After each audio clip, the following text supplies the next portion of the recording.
morning to all. Today we are going to see chapter 10, Respiration in Organism. So deeply we are going to discuss about introduction of respiration in organisms, external respiration, respiratory organs in various organisms. So in introduction, the energy required to perform metabolic functions comes from the burning of food in the presence of oxygen. So what is metabolic function? Metabolism is a term that is used to describe all chemical reaction involved in maintaining the living state of the cell and the organisms. So in your childhood itself, you would have learnt during the digestion. So when blood carries the digested food and oxygen, it turns into energy as the cell can use. So normally in the atmosphere there is oxygen. In higher organisms the cells cannot obtain directly. So from the blood vessels the cells are taking respiration. This is called oxidation of food. So combining with oxygen. It takes place in the cells. Our body is made up of cells. So in each cell the respiration will take place. In this process oxygen is used and simultaneously carbon dioxide is produced that has to be removed from the body. So all the cells they will take oxygen and simultaneously they will produce carbon dioxide. That carbon dioxide has to remove from our body. The individual cells cannot obtain oxygen directly from the atmosphere in higher organism. As I told, so we human being are a higher organism. So in our body all the cells cannot obtain oxygen directly from the atmosphere. They get the supply of oxygen through the blood carried by the blood vessels. The process by which digested and absorbed food like glucose is oxidized, means combining with oxygen to release energy is called respiration. Respiration has two phases, two types. The first one is breathing or external respiration. Second one is respiration, internal respiration or cellular respiration. So respiration has two, external respiration and internal respiration. The other word of external respiration is breathing. The other word of internal respiration is cellular respiration.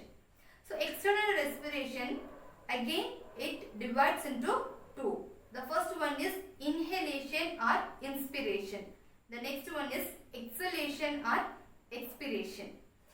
In cellular respiration also it divides into two. The first one is aerobic respiration, the other one is anaerobic respiration. So first one we are going to see about external respiration or breathing. Breathing is simply exchange of gases whereby oxygen is taken in and carbon dioxide is given out by an organism. We, human being also comes under organism. So we take oxygen and we throw out the carbon dioxide is called breathing or external respiration. It is a physical and mechanical process. It is a continuous process. We cannot stop. Can we stop taking oxygen and throwing out carbon dioxide? No. It leads to death and it leads to dangerous situation. So it's a mechanical and continuous process. It goes on throughout life. External respiration or breathing involves inspiration or inhalation or expiration or exhalation. Inspiration or inhalation means taking of oxygen and expiration or exhalation means giving out carbon dioxide from the body through our respiratory organs. So we are taking from the atmosphere oxygen through our respiratory organs like our nose and our windpipe. It goes to the lungs. Then again after the cells are using the oxygen and they throw out the carbon dioxide, and from the lung it pushes to the windpipe, again from the windpipe to the nose it goes to the atmosphere. Next one is breathing rate. The number of times a person breathes in and breathes out per minute is known as breathing rate. So the number of time in a minute, how many times we are taking oxygen in and throwing out carbon dioxide out is known as breathing rate. On an average, an adult human breathes in and out 15 to 18 times in a minute. Breathing rate changes according to the requirement of oxygen by your body. It is not necessary that everyone should have 15 to 18 times. So each individual has different amount of oxygen. So how much the body needs, that much they take. Let us, here they have given an activity. So dear children, try to do that activity. Next one we are going to see about respiratory organs in various organisms. Organisms carry out respiration in various ways depending on their size and the environment in which they live. Some organisms they live in water. Some organisms they live in desert. Some organisms they live in mountain. So according to their environment and according to their size, according to their body structure, they take respiration. Now we are going to see about diffusion of gases across the cell membrane. So diffusion means nothing but spread. So spreading of gases across the cell membrane. Unicellular organism means they have a single cell. We are multicellular organism. We have multi-cells means lots of cells we have, but some organisms have single cell. Example, amoeba, paramecium. So they are exchanging the gases through their cell membrane. Cell membrane means nothing but upon the cell, that first membrane, the first layer is known as cell membrane. So in that small holes will be there. Through that they exchange. They are taking oxygen and they are throwing out carbon dioxide. So this is the diffusion of gases across the cell membrane. Next one, diffusion of gases through skin. The same thing, they are spreading gases through their skin. Earthworms and leeches have moist. Have you seen earthworm? Always it will be moist and it will be in the wet soil, moisture soil. Slimy skin which is supplied with blood vessels. So with the blood vessels, the slimy substance will be there. They take in atmospheric oxygen through the body surface. So body surface upon the skin they are taking. This type of respiration is called cutaneous respiration. Frogs also breathe through the body surface or skin during respiration. Their skin is richly supplied with thin blood vessels that help them in gaseous exchange. That means earthworms, leeches and frogs. These three are exchanging the gases through their skin, body surface. That means upper layer of the skin. The third one we are going to see about breathing through air, tubes and trachea. Insects such as cockroach, grasshoppers, etc. breathe through an extensive network of moist air tubes in their bodies called trachea.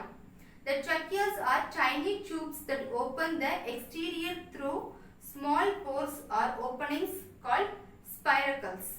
Spiracles are located on both sides of their abdomen through which oxygen from the air is taken in and carbon dioxide is given out. This opening is controlled by the walls. So what they are telling, like grasshopper and cockroach, they have tiny tubes called trachea which is present in their abdomens. So when it is needed, when they take oxygen, the trachea will open, and when the carbon dioxide has to throw out, then it will open and it will go off. This is the way this cockroach and grasshopper they breathe. Next one is breathing through gills. Aquatic animals such as fish and some molluscs, tadpoles means a baby of frogs, etc. have special organs called gills. Gills look, have you seen a fish? Here they have given gills. This is called gills. Both the side it will be there. So not only for fish, also molluscs. This is also aquatic animal, and tadpoles. As you know, it is lives in water. Gills look like series of comb. Comb, have you seen? Like how it will be there, comb.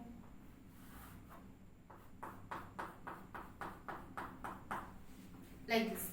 So, series of comb like structure basically composed of thin filaments. Filaments means like small thin lines. Gills are richly supplied with blood vessels. So, there the blood circulation will be high.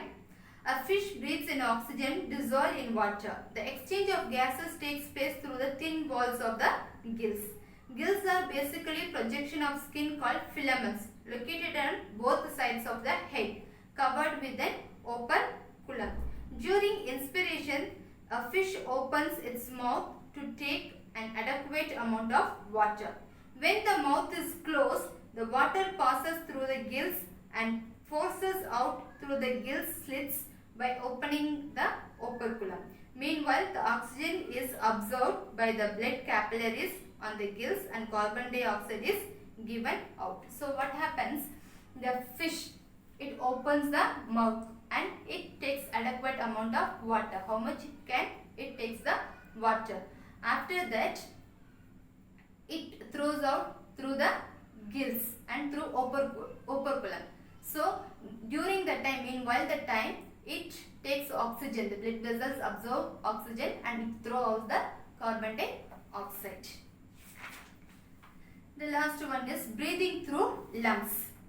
All vertebrates that live on land, such as adult frog, snakes, birds and mammals, including humans, respire through lungs. We all. That means frogs, snakes, birds, mammals. Mammals means the animals which lay their young ones, which produce their young ones, not laying egg, only producing the young ones. Including humans, respire through lungs. We all have lungs. So dear children, today we have discussed chapter 10, respiration in organism. So in that, respiration divides into two. One is inhalation or other one is exhalation. And we have two kinds of respiration we have seen. That is external respiration and internal respiration. External respiration only, as I told, inhalation and exhalation. And internal respiration, aerobic and anaerobic.